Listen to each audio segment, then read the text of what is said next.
Ce faci? De unde vii? Uite, am fost la un atelier organizat de Asociația Tinerilor Inovatori. Și ce ai făcut acolo?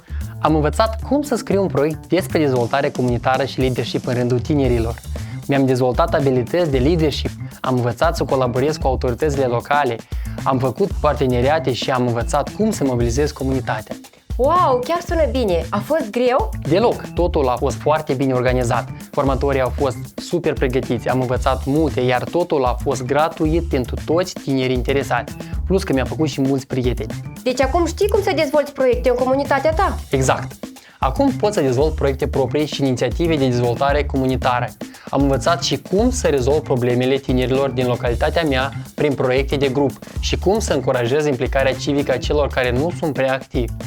Super tare! Vreau și eu să mă implic. Cum pot să aflu mai multe despre aceste organizații pentru tineri?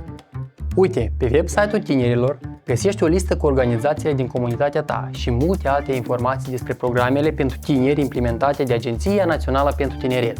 Poți intra pe tineret.gov.md și vei găsi tot ce-ți trebuie. Perfect, mulțumesc! O să mă uit pe site.